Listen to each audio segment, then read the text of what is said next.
I never thought I'd become someone else to save my sister's life. But when Emma showed up at my door that night, her face swollen beyond recognition, I knew I'd burn the whole world down if it meant she could breathe again.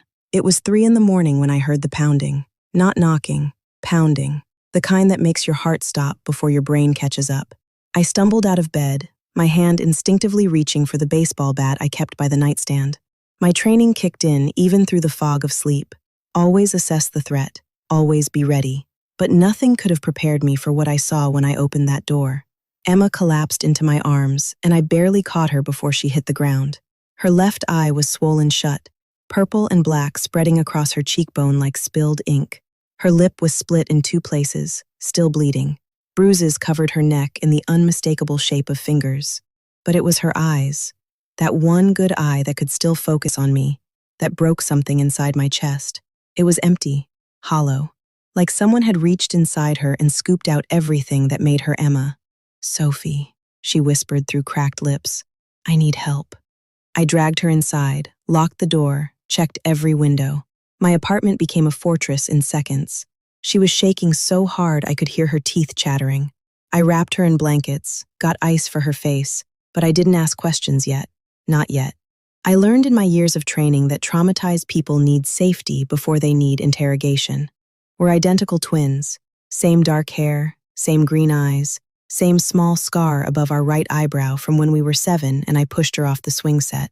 People used to mix us up constantly when we were kids. They still would, if anyone had seen us together in the last 5 years. But Emma had disappeared into her marriage like water into sand.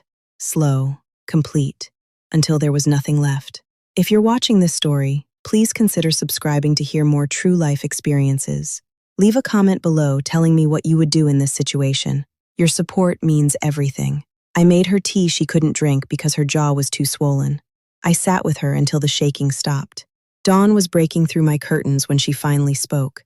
"His name is Marcus," she said. "Marcus Hendricks. I married him 6 years ago.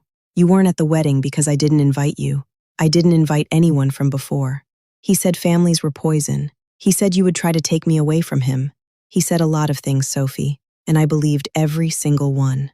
Her voice was flat, mechanical, like she was reading from a script she'd memorized but didn't understand. "He hit me for the first time on our honeymoon. I spilled wine on his shirt at dinner. It was an accident. He smiled at the waiter, laughed it off, then took me back to the room and put his hand through the wall next to my head. He said next time it would be my face. He said I embarrassed him. He said I needed to learn." I felt my hands curling into fists. I forced them open, forced myself to breathe, to listen. It got worse after Lily was born. His mother moved in with us, Constance. She's worse than him in some ways. She doesn't hit, but she orchestrates everything. She tells him when I've been ungrateful, when I've been disrespectful, when I deserve correction. His sister Rachel lives 2 houses down. They all watch me, all the time. They take turns. I can't go anywhere alone. They monitor my phone. They control the money. They control everything. Emma pulled the blanket tighter around her shoulders. Last night, Lily spilled juice on Marcus's laptop. She's 4, Sophie. 4 years old. He raised his hand to her. He was going to hit our baby girl. So I got between them. I took it instead, and it was bad. Worse than usual. Constance held Lily and made her watch. She said Lily needed to learn what happens to women who defy their husbands. She's 4 years old, and they made her watch. Something cold and sharp crystallized in my chest. Not anger. Anger was too hot, too wild. This was calculated, precise. This was the feeling I got in the ring during sparring matches, when I saw an opening and knew exactly how to exploit it. "Where are they now?" I asked. "Marcus is on a business trip until Thursday. 5 days. Constance thinks I'm in the hospital. I told them I fell down the stairs. Rachel drove me to the emergency room and waited while they checked me over. They didn't want me to die. Bad publicity. But as soon as the doctors cleared me, Rachel brought me home and locked me in the bedroom. She said I could think about my behavior until Marcus got back to deal with me properly. But there's a tree outside the window. I waited until she went to sleep. I climbed down. I ran. I didn't take anything. Not even my phone. Just Lily's baby blanket. She started crying then. Real crying. The kind that comes from somewhere so deep it sounds like drowning. I don't have anywhere else to go, Sophie. Everyone I knew from before is gone. He isolated me from everyone. You're the only person left who might still give a damn if I live or die. And I need you to take Lily. I need you to keep her safe while I figure out how to disappear. They'll kill me if I try to take her. They'll use her to control me forever if I stay. But if you take her, if you hide her somewhere they can't find her, maybe she has a chance. I knelt in front of my sister. I took her face in my hands, careful of the bruises. Listen to me, I said. You're not disappearing. You're not running. And you're definitely not giving up your daughter. We're going to fix this. All of it. But I need you to trust me. And I need you to do exactly what I say. Can you do that? She searched my face with that one good eye, looking for the sister she used to know. The one who was always a little harder, a little colder, a little more willing to fight. What are you going to do? She whispered. I'm going to take your place, I said. I'm going to walk into that house as you, and I'm going to destroy them from the inside out. Emma's eye went wide. You can't. Sophie, you don't understand. Marcus is dangerous. Constance is connected. They have money, lawyers, friends in the police department. You can't just walk in there and fight them. I smiled. It wasn't a nice smile. Emma, there's a lot you don't know about what I've been doing for the last 6 years. Remember how I said I was working as a paralegal? That was true. But I didn't mention that I've been working specifically in domestic violence law. I've helped put away 17 abusers. I know every loophole, every legal strategy, every way they try to wriggle out of consequences. And remember those self-defense classes I said I was taking? Also true, except they weren't classes. I've been training in Krav Maga and Brazilian Jiu-Jitsu for 4 years. I'm 1 belt away from black. I can handle Marcus if he gets physical. Emma was shaking her head. But they'll know. They'll figure it out. No, they won't. We're identical twins. Same height, same weight, same everything. You said Marcus is gone for 5 days. That gives me time to study you, your mannerisms, your speech patterns, how you move. You're going to tell me everything about that house. Every room, every routine, every person. Then I'm going to go in there as you, and I'm going to gather evidence, recordings, documents, photographs, everything we need to bury them in court. And when Marcus comes home, I'm going to make sure he confesses to everything on record. How? Emma's voice was barely audible. By making him think he's won. By making him so confident, so secure in his power, that he doesn't realize he's being recorded until it's too late. Men like Marcus are predictable. They can't resist gloating. They can't resist demonstrating their control. I'm going to give him every opportunity to hang himself, and I'm going to document every exact of it. Emma was quiet for a long moment. Then she asked, what about Lily? Where is she right now? Rachel has her. She'll bring her back when I'm sufficiently punished. Usually takes a day or 2. Then here's what we're going to do. You're going to stay here. You're going to heal. You're going to rest and be safe and not answer the door for anyone. I'm going to go to that house and be you. When they bring Lily back, I'll take care of her like she's my own.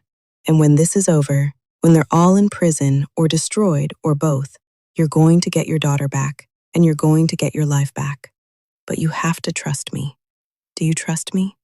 Emma reached out and grabbed my hand. Her grip was weak but desperate. You're the only person I trust, she said. You're the only person who ever really saw me. Please, Sophie, please save my baby. I will, I promised. I'm going to save both of you. We spent the next 3 days in my apartment. Emma told me everything. How Marcus liked his coffee, black, 2 sugars, in the blue mug, never the white one. How Constance insisted on dinner at exactly 6:30, no exceptions. And if the food was cold or wrong, there would be consequences. How Rachel stopped by every morning at 9 to check on things, always unannounced, always looking for reasons to report back to Constance. Emma told me about the house, the security cameras in the living room and kitchen, but not in the bedrooms or bathrooms. the lockbox in Marcus's study where he kept important documents, the crawl space under the stairs where Emma used to hide when things got really bad, the panic button Constance had installed in every room, supposedly for emergencies, but really to keep Emma trapped. If she pushed it, help would come. But help meant Marcus's friends on the police force, and they always believed him over her. She told me about the rules. Wake at 6, make breakfast, clean the kitchen, do the laundry, prepare lunch for Constance, pick up after everyone, speak only when spoken to, never contradict Marcus, never question Constance, never ever try to leave.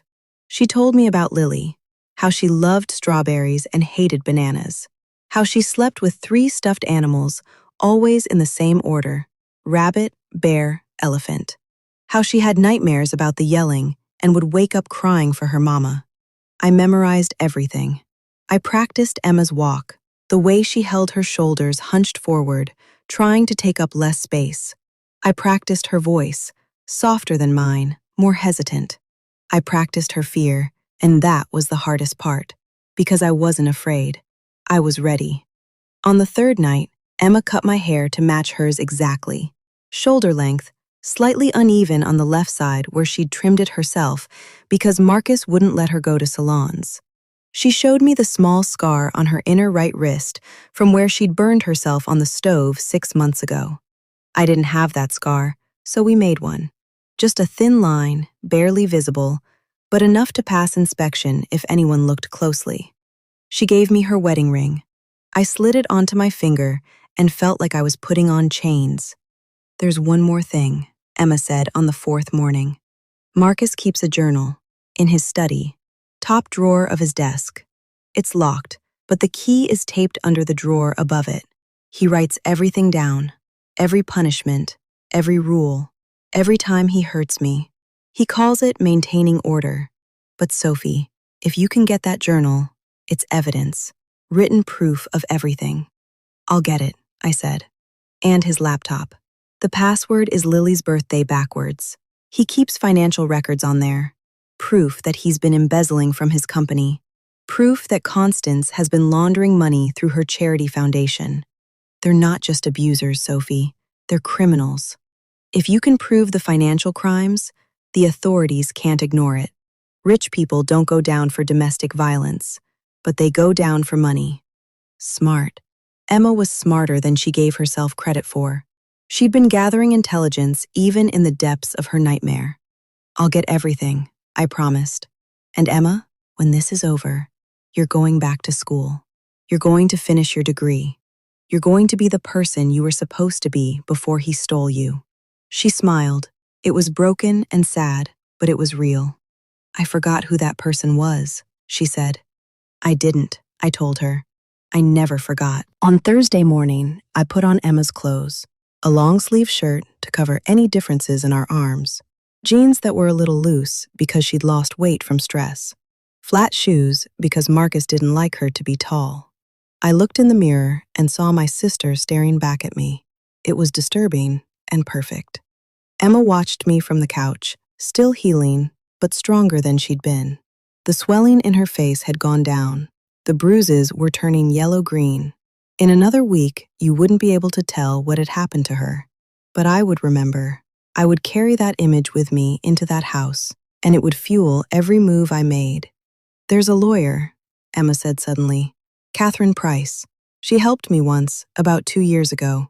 I tried to leave, and I went to her office. But before I could tell her everything, Marcus found out. He threatened to hurt Lily if I didn't come home, so I left Catherine's office and never went back. But she knew something was wrong.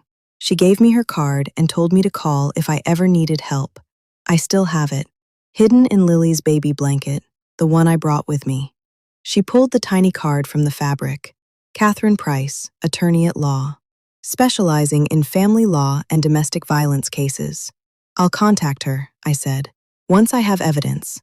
Be careful, Sophie, please. I can't lose you too." "You won't lose me," I said.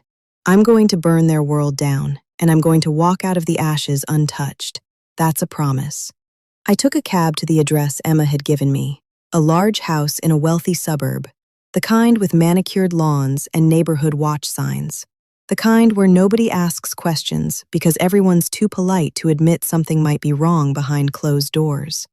I used Emma's key to open the front door. The house smelled like lavender and bleach. Constance's smell. Everything had to be clean, had to be perfect, had to be controlled. Emma? Rachel's voice came from the kitchen. Is that you? Where have you been?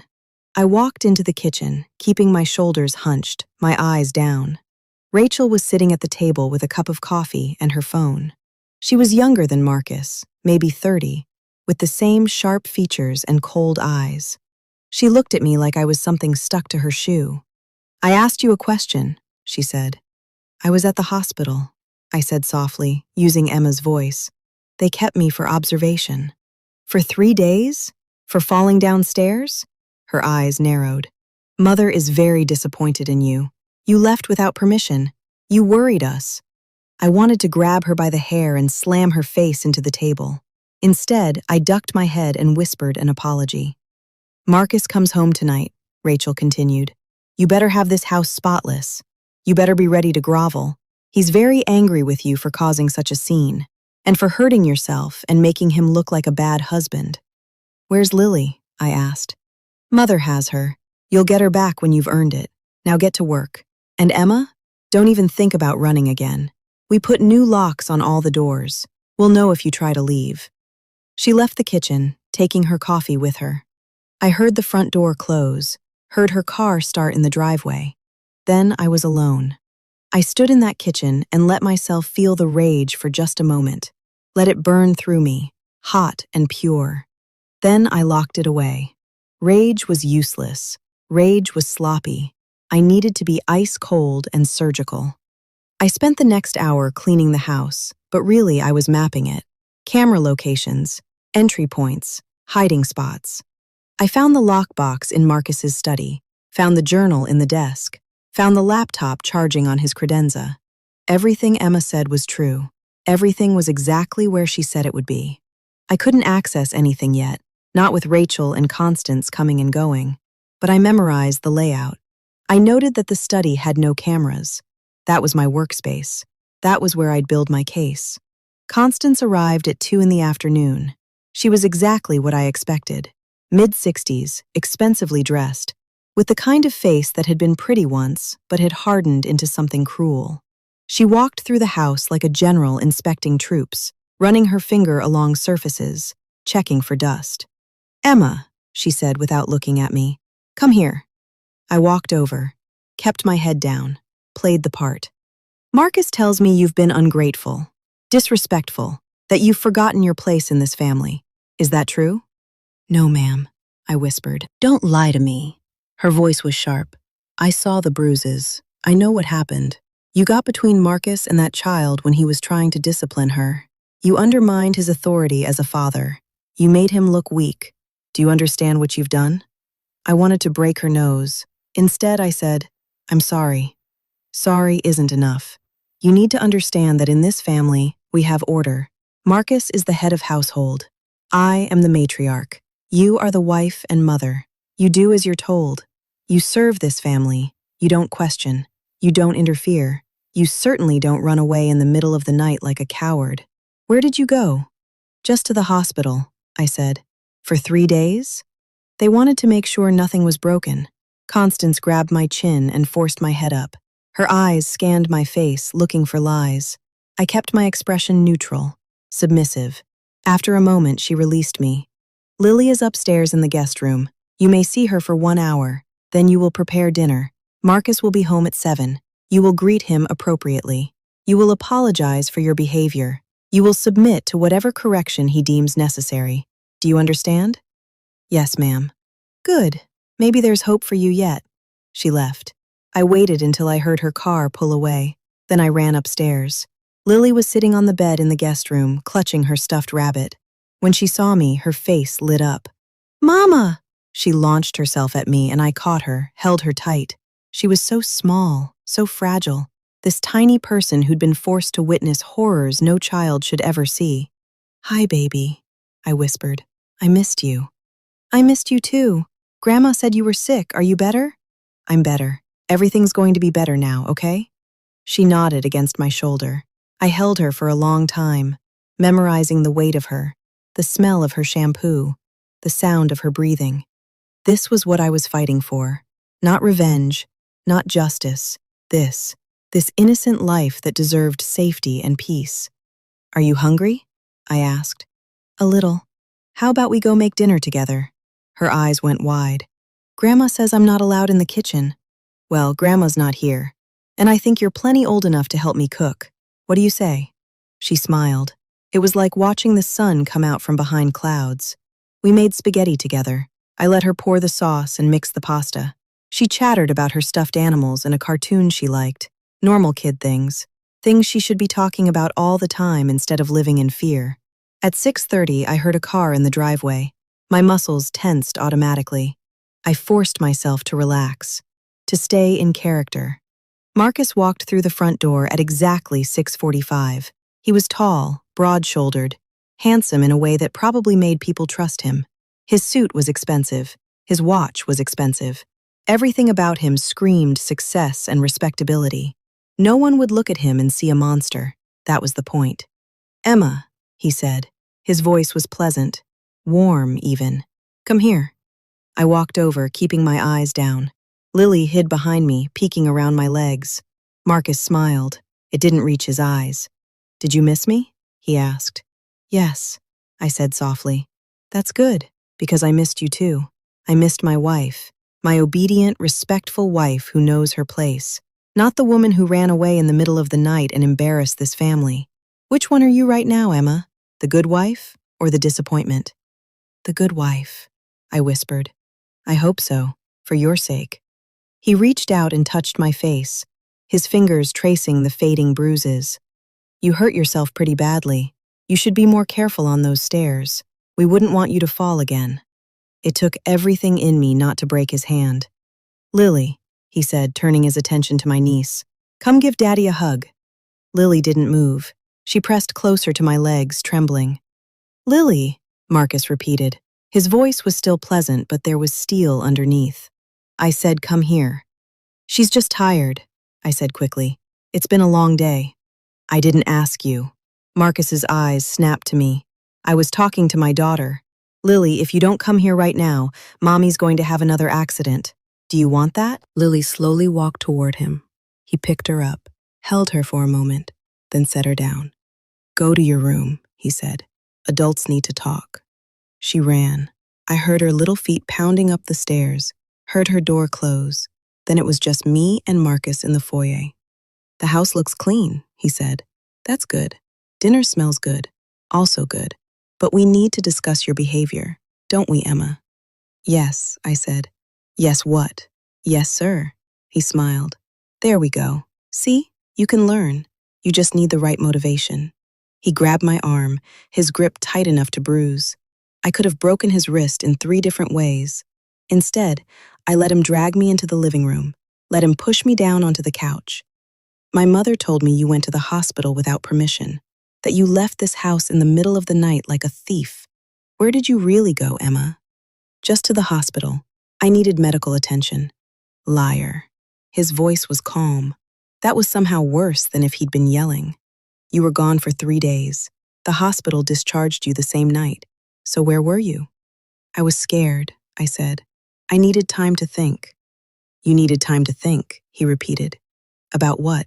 About leaving me? About taking my daughter and running away to your pathetic sister who never liked me anyway? My heart rate kicked up. He'd mentioned me as Sophie. He knew about me. I thought about calling Sophie, I admitted, playing into it, giving him what he expected. But I didn't. I just drove around. I slept in the car. Then I came home. I'm sorry, Marcus. I'm so sorry. He studied me for a long moment. Then he nodded. You're sorry. Good. Sorry is a start. But sorry doesn't erase what you did. Sorry doesn't fix the embarrassment you caused this family. My colleagues are asking questions, Emma. They're wondering why my wife was seen leaving the emergency room looking like she'd been in a car accident. They're wondering what kind of man can't control his own household. I'll tell them it was my fault, I said quickly. I'll tell them I fell. I'll tell them whatever you want. Damn right you will. He leaned closer. Because if you ever try to leave again, if you ever go to your sister or anyone else, I will hunt you down. I will take Lily somewhere you'll never find her, and I will make sure you spend the rest of your miserable life knowing that you destroyed your daughter's childhood because you couldn't keep your mouth shut and do what you were told. Do you understand me? I understand. Say it. Say you understand. I understand. I won't leave again. I won't tell anyone. I'll be good. He patted my cheek, hard enough to sting. That's my girl. Now go put Lily to bed and then come back down here. We have a long night ahead of us. You need to be reminded of your place, and I need to make sure the lesson sticks this time. I went upstairs. My hands were shaking, not from fear, from the effort of not hurting him, from the discipline it took to walk away when every instinct screamed at me to fight. Lily was in her bed, curled around her rabbit. I sat next to her and stroked her hair. "Is Daddy mad?" she whispered. "A little, but it's okay. He's not mad at you." "He's mad at you." "Yeah, but I can handle it. You don't worry about grown-up things, okay? You just sleep tight and have good dreams." "Will you stay with me?" "I can't tonight, baby, but I'll be right down the hall. And tomorrow, we'll have breakfast together, just you and me." She hugged her rabbit tighter. "Mama, I don't like it when Daddy yells." "I know, me neither. Grandma says it's your fault when he yells. She says you make him angry." I felt something crack inside my chest. This baby, this innocent child. They'd already started poisoning her mind against her own mother. "Lily, listen to me. When people yell or hurt other people, that's their choice. Nobody makes them do it. Nobody deserves to be hurt. Not me, not you, not anyone. Do you understand?" She nodded, but I could see the confusion in her eyes. She'd been told one thing by everyone else, and now I was saying something different. She didn't know what to believe. "Sleep now," I said softly. "Everything's going to be different soon. I promise." I went back downstairs. Marcus was in the living room, pouring himself a drink. Scotch, neat. Emma had told me he always drank scotch after disciplining her, said it helped him relax. "Took you long enough," he said. "Come here." I walked over. He grabbed my wrist and yanked me close. His breath smelled like alcohol and mint. "I've been thinking," he said, "about how to make sure you never forget this lesson. About how to make sure you understand that you belong to me. That everything in this house, including you, is mine to do with as I please." He was working himself up. I could see it in his eyes. The anticipation, the excitement. He enjoyed this. The control, the fear. He fed on it. "Marcus," I said, "I learned my lesson. I promise. You don't have to do anything. I understand now." "Oh, I know you think you do. But understanding and truly learning are different things. You've said you understood before, and yet here we are again. No, tonight you're going to learn permanently." He pulled me toward the stairs. I let him think he was in control. We passed Lily's room, and I sent up a silent prayer that she was asleep, that she wouldn't hear anything. But we didn't go to the bedroom. Marcus pulled me into his study instead. "Wait here," he said, pushing me toward the chair. "Don't move." He went to his desk, unlocked a drawer, pulled something out. When he turned around, he was holding a leather belt. This was it. This was the moment when Emma usually broke down and begged. The moment when he felt most powerful. I looked at the belt, looked at him, and I felt absolutely nothing except cold calculation. Marcus raised the belt. "Take off your shirt." "No," I said. The word hung in the air like a gunshot. Marcus froze. His expression shifted from anticipation to confusion to anger in the space of a heartbeat. "What did you say?" I said no. I stood up, let my posture change, let my shoulders straighten, let Emma's hunched, fearful stance melt away into something else, something he'd never seen before. "I'm done playing your game, Marcus. I'm done pretending to be afraid of you. I'm done letting you think you're in control." His face went red. "Emma, sit down right now and do as you're told, or I swear to God." "I'm not Emma." Those 4 words stopped him cold. I watched the confusion spread across his face, watched him process what I'd just said, watched the moment it clicked. "What?" His voice was barely a whisper. "I'm not Emma. I'm Sophie, her twin sister." The one you tried so hard to keep her away from. The one you were so afraid would help her escape. Surprise! I've been here for 3 days, living in your house, pretending to be her, and you never noticed. Because to you, she's not a person. She's a thing you own. You never looked close enough to see the difference. The belt fell from his hand. That's impossible. You're lying. This is one of Emma's games. Emma doesn't play games. You beat that out of her years ago. But I do. And you just lost. I pulled out my phone from my pocket, Emma's phone that I'd been carrying. I held it up so he could see the screen. Recording. Everything from the moment we'd walked into the study. Every word, every threat, every confession. See, Marcus, you're predictable. Men like you always are. You can't help but brag about your power. You can't help but explain exactly how you've been controlling and abusing your wife. And you certainly can't help but threaten violence when someone disobeys you. I've got all of it. Your threats, your admission of past abuse, your intent to commit future abuse. All recorded, all admissible in court. He lunged for me, fast, but not fast enough. I sidestepped, grabbed his arm, used his momentum against him. Basic judo throw. He hit the ground hard, the air whooshing out of his lungs. Don't, I said. Don't make this worse for yourself. You're already looking at assault charges, domestic violence, child endangerment. Don't add attacking me to the list. He scrambled to his feet, his face twisted with rage. You stupid bitch. You have no idea what you've done. Do you know who I am? Do you know what I can do to you? I have friends, lawyers, people who will make sure you disappear and no one asks questions. Yeah, about that. I smiled. You remember that scotch you were drinking downstairs? The one you always have after disciplining your wife? I added something to it while you were getting your belt. Nothing lethal, just something that's going to make you very, very sick in about 30 minutes. Sick enough that you'll need to go to the hospital. And when they test your blood, they're going to find traces of arsenic. Just a small amount, not enough to kill you, but enough to prove that someone in this house has been slowly poisoning you. His eyes went wide. You poisoned me? No, I made it look like someone poisoned you. Big difference. See, I know about the life insurance policy you have on Emma. $2 million. I know you've been telling your friends that she's been acting erratic lately, unstable. I know you've been setting her up to look like she might hurt you or herself. Classic abuser playbook. Get rid of the wife, collect the insurance, play the grieving widower. But now there's evidence that she's been poisoning you. Except she hasn't been here for 4 days. She's been at my apartment, healing. And I've been here, which means your entire plan falls apart. Marcus's face had gone from red to white. No one will believe you. Maybe not, but they'll investigate. And when they investigate, they'll find your journal, the one in your desk where you document every single punishment you've inflicted on your wife. They'll find your laptop with the financial records showing embezzlement and fraud. They'll find the recordings I've made. They'll talk to the hospital staff who treated Emma. They'll talk to neighbors who've heard yelling and crying from this house for years, but were too polite to say anything. And piece by piece, the truth will come out. You'll be arrested. Your mother will be arrested. Your sister will be arrested. And Emma and Lily will finally be free. You can't prove any of this. Watch me. I pulled out a small flash drive from my other pocket. While you were on your business trip, I had plenty of time to access your computer, copy every file, document everything. The password was Lily's birthday backwards, by the way.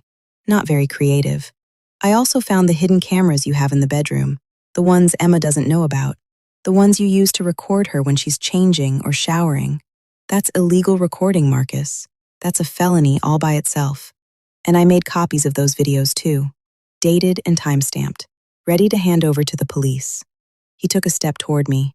I didn't move. If you touch me, I said softly, I'll break your arm. I've been training in combat sports for 4 years. I can hurt you in ways you've never imagined. But I don't want to, because violence is your language, not mine. I want you to understand that you lost the moment you thought Emma was weak enough to keep forever. She wasn't weak. She was surviving. And survival takes more strength than you'll ever have. Marcus's hands curl into fists. He was shaking, with rage, with fear, maybe both. Where is she? He demanded. Where's Emma? Somewhere safe. Somewhere you'll never find her. Somewhere she's remembering what it's like to not be afraid every second of every day. She's my wife. Lily's my daughter. You can't keep them from me. Actually, I can. Tomorrow morning, Emma is filing for divorce and an emergency restraining order. She's filing for full custody with supervised visitation only. And she's filing a police report detailing 6 years of systematic abuse. Catherine Price is her lawyer. You might know her. She's the best family law attorney in the state. She specializes in cases exactly like this. And she's been waiting for Emma to come back to her for 2 years. The poison wasn't real. I'd lied about that. But Marcus didn't know that, and the psychological effect was what mattered. He was panicking now, which meant he was making mistakes. He grabbed his phone from his pocket, started dialing. "Mother," he said when Constance answered. "Get over here now. We have a problem." He hung up and glared at me. "You think you're so smart. You think you've won. But my mother has connections you can't imagine. She'll make all of this go away, and you'll wish you'd never gotten involved. Your mother helped you abuse your wife.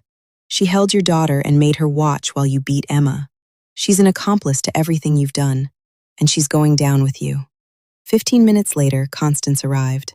Rachel was with her. They walked into the study like they owned the place, like they owned the world. Constance took one look at me and her eyes narrowed. "Emma, explain to me why Marcus called me over here in the middle of the night." "She's not Emma," Marcus said. "She's Sophie, the sister. She's been pretending to be Emma. She's been spying on us." Constance's expression didn't change. She looked at me more carefully this time, really looked. And I saw the moment she realized he was telling the truth. "Interesting," she said. "Where's Emma?" "Safe," I replied. "And Lily?" "Asleep upstairs. Don't even think about going near her." Constance smiled. It was the coldest thing I'd ever seen. "You've made a terrible mistake, dear. You've walked into a situation you don't understand, playing a game you can't win. I understand perfectly. You run this family like a crime syndicate. You control Marcus. Marcus controls Emma. Everyone plays their part and nobody questions the matriarch. You've been doing this for years. Probably did it to your own husband before he had the good sense to die and escape you." Rachel gasped. Marcus took a step forward. Constance held up one hand and they both froze. "Careful," Constance said softly. "You're talking about things you can't prove." "I can prove all of it, every word, every crime. 6 years of abuse documented in Marcus's own handwriting, financial crimes documented in his computer files, illegal recordings, witness testimony, and now, threatening me while I record this entire conversation." I held up my phone again, still recording. "You're recording us without permission," Rachel said. "That's illegal." "Actually, this is a one-party consent state. I only need my own permission to record, and everything you say right now is admissible evidence. So please, keep talking. Tell me more about how you're going to make me disappear. Tell me more about your connections. Give me everything I need to ensure you spend the next decade in prison." Constance's smile faded. "What do you want?" "I want you to leave Emma and Lily alone. Forever. I want Marcus to sign divorce papers without contest. I want full custody transferred to Emma with 0 visitation. I want financial support for Lily until she's 18. And I want all of you to stay at least 500 feet away from my sister and niece for the rest of your miserable lives. And if we refuse, then I go to the police. Then I go to the media. Then I go to Marcus's employer and yours and everyone else who needs to know what kind of people you really are. I'll destroy your reputations, your businesses, everything. I'll make sure the whole world knows what you did. We could kill you," Constance said it casually, like she was discussing the weather. "Right now, make it look like an accident. You broke into our house. Marcus defended himself. Self-defense, no charges. Except I told 3 people where I was going tonight. I told my roommate, I told Catherine Price, and I told a detective friend of mine who works in another jurisdiction and has been very interested in Marcus Hendricks for a while now. If anything happens to me, they'll come looking, and they'll find all the evidence I've already sent to them, copies of everything. Insurance in case you tried something stupid, which you just did, by the way. That was a direct threat on my life, also recorded, also admissible." Marcus looked at his mother. "What do we do?" Constance was quiet for a long moment. I could see her calculating, weighing options, trying to find a way out. "We need to see the evidence," she finally said. "Before we agree to anything, We need to know exactly what you have. Nice try, but I'm not stupid enough to show you everything so you can figure out how to destroy it. You'll see it when the lawyers see it, when the police see it, when the judge sees it. Not before. Then we're at an impasse. No, we're not. Because in about 5 minutes, 2 police officers are going to arrive at this house. I called them before you got here. I told them I was Emma, that my husband was threatening me, and that I needed help. They're coming to do a welfare check, and when they get here, I'm going to tell them everything. I'm going to show them the recordings. I'm going to hand over the evidence, and your whole world is going to come crashing down. It was a bluff. I hadn't called the police, but they didn't know that. Marcus lunged for his phone. I was faster. I kicked it out of his hand, watched it skitter across the floor. Don't, I said. Don't make this worse. Constance's face had gone hard. You little bitch. You have no idea what you've started. I know exactly what I've started. The end of your reign of terror. The beginning of consequences. Something you've all avoided for way too long. Rachel was crying now. Mother, what do we do? We can't go to jail. I can't go to jail. Shut up, Rachel, Constance snapped. Then to me, what's your real endgame here? Money? Is that what this is about? You want us to pay you to keep quiet? I don't want your money. I want justice. I want Emma to be free. I want Lily to grow up safe. That's all I've ever wanted. Sentimental fool. Constance shook her head. You could have been rich. You could have negotiated for anything, but you chose principles over profit. That makes you an idiot. Maybe, but I'll sleep better than you will for the rest of your life. I heard sirens in the distance, getting closer. I hadn't actually called them, but someone else must have. A neighbor, maybe. Or maybe my bluff was about to become reality in the strangest way. Marcus heard them too. His face went white. Mother, be quiet. Let me think. But there was nothing to think about. The sirens were getting louder, closer, and then I heard car doors slamming, footsteps on the front walk. Someone pounded on the door. Police, open up! Constance looked at me with pure hatred. This isn't over. Yes, I said. It is. I went to the front door and opened it. 2 officers stood there, hands near their weapons, eyes scanning for threats. Ma'am, we got a call about a disturbance. Are you all right? No, I said. I'm not. My name is Sophie Carter, and I need to report a domestic violence situation. My twin sister Emma has been abused by her husband Marcus Hendricks for 6 years. I have evidence, recordings, documents, everything. And there are 3 people inside this house right now who have just threatened my life. I need your help. The officers exchanged glances. Ma'am, we're going to need you to step outside. Is there anyone else in the house who might be in danger? My niece Lily. She's 4 years old. She's asleep upstairs. Please don't let them near her. Everything happened fast after that. More police arrived. EMTs showed up even though I hadn't called them either. Someone must have heard yelling. The officers went inside, separated Marcus and Constance and Rachel, started taking statements, started asking questions. I gave them everything, showed them the recordings, told them about Emma's location, gave them Catherine Price's number, handed over the flash drive with all the files from Marcus's computer. One of the officers, a woman named Detective Sarah Ramos, sat with me on the front steps while chaos swirled around us. This is one of the most comprehensive domestic violence cases I've seen in 20 years, she said, looking through her phone where I'd sent her copies of the recordings. You documented everything, every threat, every admission, every piece of evidence. Why didn't your sister come forward sooner? She was afraid. They controlled everything, her money, her phone, her movements.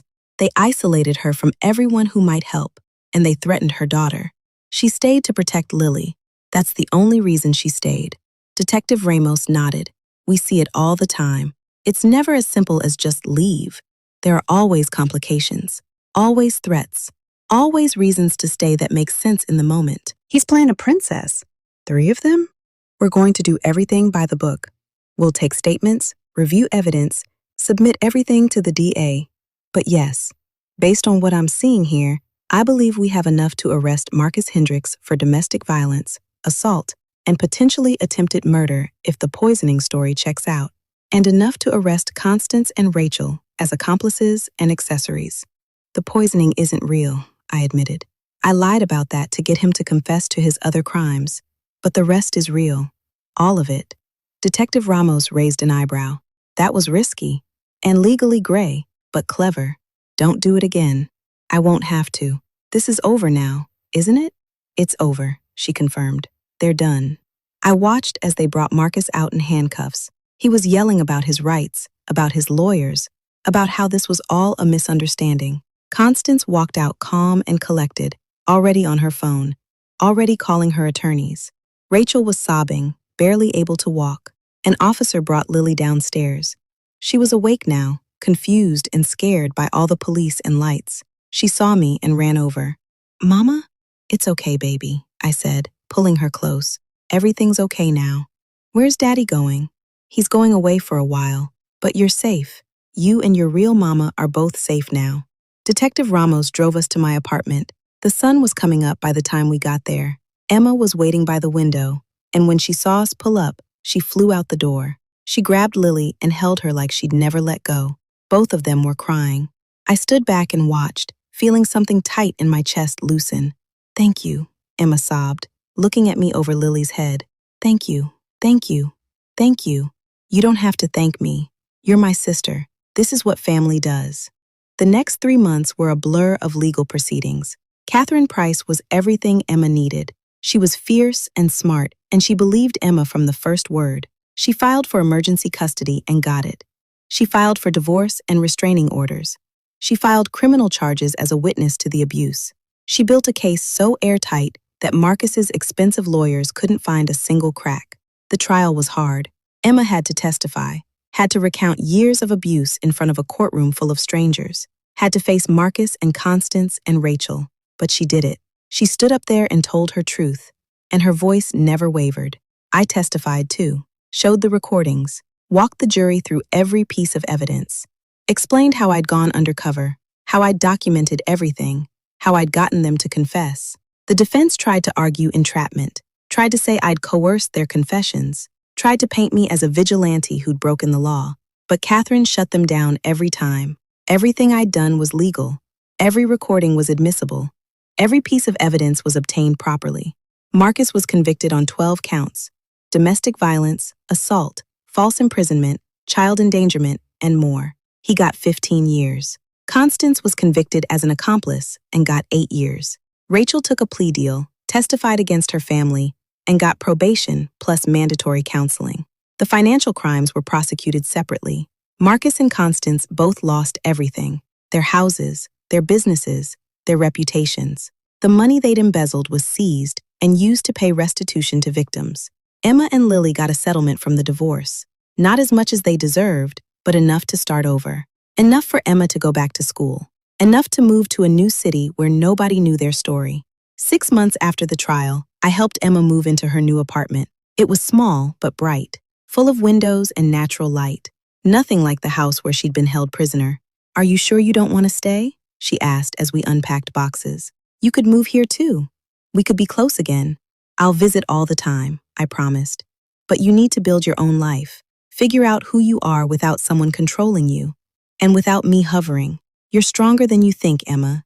You survived hell. You'll thrive in peace. She hugged me. I never would have survived without you. Yeah, you would have. You would have found a way. But I'm glad I could help speed up the process.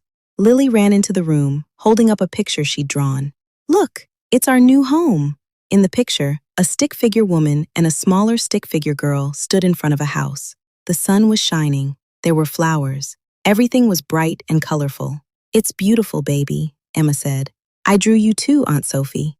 Lily pointed to another stick figure standing next to Emma. You're part of our family. Forever, I said. I'll always be part of your family. A year later, Emma graduated from college with a degree in social work. She started working with a nonprofit that helped domestic violence survivors. She used her story to help others, used her pain for purpose. Lily started kindergarten. She made friends. She laughed. She was just a normal kid doing normal kid things. She still had nightmares sometimes, but they were getting less frequent. She was healing. I went back to my paralegal work, but I specialized even more in domestic violence cases now. I'd learned so much from Emma's case, learned what worked, what didn't, what victims needed most. I used that knowledge to help dozens more women escape their abusers. Sometimes I still thought about that night, about walking into Marcus's house as Emma, about the fear and rage and cold determination, about the moment I told him who I really was and watched his world crumble. I didn't regret any of it, not 1 second, because Emma was free, Lily was safe, and 3 abusers were behind bars where they belonged. Justice wasn't perfect. The system wasn't perfect. But sometimes, if you fought hard enough and smart enough, you could make it work. You could protect the people you loved. You could make the bad guys lose. And that was enough. Emma called me last week. Lily wants to know if you'll come to her school play. She's playing a princess. A princess who saves herself? I asked. Emma laughed. Of course. I'm raising her right. Then I wouldn't miss it for the world. Because that's what this was all about. Not revenge, not punishment, not even justice, really. It was about a little girl who got to play a princess in a school play instead of watching her mother get hurt. It was about a woman who got to finish her education and choose her own path. It was about breaking chains that had been wrapped so tight they'd drawn blood. It was about love, the kind that fights, the kind that sacrifices, the kind that walks into hell to drag someone out. I'd do it again in a heartbeat, every single time. If this story moved you, please like this video and subscribe for more real-life experiences. Share your thoughts in the comments about how we can better support domestic violence survivors in our communities. Your engagement helps these important stories reach people who need to hear them. Thank you for listening.